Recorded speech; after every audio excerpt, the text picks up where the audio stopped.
Recently অনলাইনে নারী উদ্যোক্তা এক আপুর হাজবেন্ড মারা গেল। আর মারা যাওয়ার পরে এখন তার শ্বশুরবাড়ির মানুষ আর তাকে ঘরে উঠতে দিচ্ছে না। তার স্বামীর জানাজার পরে সেই মেয়েটাকে আর তার 2 সন্তানকে বাড়ি থেকে তাড়িয়ে দেওয়া হয়েছে। এই পৃথিবীতে একটা মেয়ের জন্য তার স্বামী ছাড়া কেউ আপন না। তার স্বামী হয়তো বা বেঁচে থাকতে এটা কল্পনাও করেনি যে তার স্ত্রী সন্তানের সাথে তার পরিবারের মানুষগুলো এরকম করবে। অন্তত প্রতিটা পুরুষের বেঁচে থাকতে এই কথাটা শোনা দরকার। বিয়ের পরে প্রতিটা পুরুষেরই সেই একটা কথা, আমার বাবা মাকে নিজের মা বাবার মতো দেখবা। অনেক পুরুষ মানুষ আছে সারাদিন বউটাকে দিয়ে গাদার খাটুনি খাটায় পরিবারের জন্য, অথচ যাদের জন্য সারা জীবন এত কিছু করে একটা মেয়ে, তাদের আসল রূপটা বেরিয়ে আসে শুধুমাত্র হাজবেন্ড না থাকার পরে। ইসলামে এটা স্পষ্ট বলা আছে, শ্বশুর শাশুড়ির খেদমত আপনার স্ত্রীর জন্য ফরজ না। তবে সেই মেয়েটা যদি নিজ দায়িত্বে করতে চায় সেটা অন্য ব্যাপার, কিন্তু তাকে জোর খাটানো যাবে না। আর শ্বশুরবাড়ির মানুষের কথা কি বলবো, তারা তো ছেলের বউকে পেলে মনে করে কাজের লোক পেয়ে গেছে, কাজের লোক বিদায় করে দেয়। এমনও অনেক ফ্যামিলি আছে, আমি নিজের চোখে দেখেছি,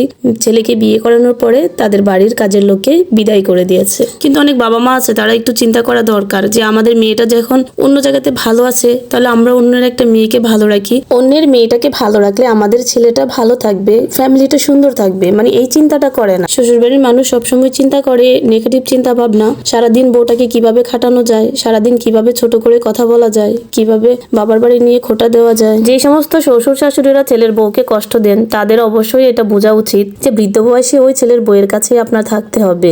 তখন যদি সেই বউ যদি আপনার সেবা যত্ন না করে, আপনাকে না দেখে, আপনাকে ভালো না রাখে, তখন আপনি কিছু করতে পারবেন না। তাই সময় থাকতে এটা আপনাদের বোঝা উচিত। আমি মনে করি প্রত্যেকটা শ্বশুর শাশুড়িকে এটা ভালো করে বোঝা উচিত। শেষ বয়সে তো ওদের সাথে থাকতে হবে, ওদের সেবা যত্ন ছাড়া তো চলতে পারবো না। আল্লাহ না করুক এমনও তো দিন আসতে পারে আপনি অসুস্থ হয়ে বিছানায় পড়ে থাকবেন, তখন যদি আপনার এই ছেলের বউ যদি আপনাকে দেখাশোনা না করে, তখন আপনি কি করবেন? তাই সময় থাকতে প্রত্যেকটা মানুষকে এটা বোঝা উচিত, একটা মেয়েকে পরের বাড়ি থেকে নিয়ে এসে কষ্ট না দিয়ে তাকে আদর করুন, যত্ন করুন, একটু ভালোবাসুন। তাকে যদি ভালোবাসুন, কোনো মেয়ে যদি দেখে তার শ্বশুর শাশুড়ি তার বাবা মার মতো তাকে যত্ন করে, তাকে ভালোবাসে, তাহলে সেই মেয়েটাও তার শ্বশুর শাশুড়িকে তার বাবা মার মতো যত্ন করবে, ভালোবাসবে। এটা স্বাভাবিক বিষয়। আপনি যদি সবসময় একটা মানুষের পিছে লেগেই থাকেন, মানুষটাকে কষ্ট দেন, তাকে দেখতে না পারেন, তাহলে আস্তে আস্তে কিন্তু আপনি তার মন থেকে উঠে যাবেন।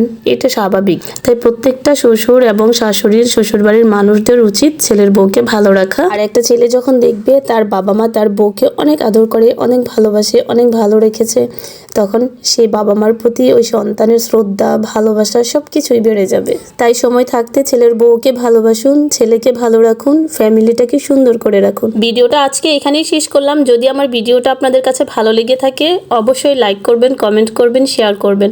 আর যারা আমার ইউটিউব চ্যানেল থেকে দেখছেন, অবশ্যই সাবস্ক্রাইব করবেন। আল্লাহ হাফেজ।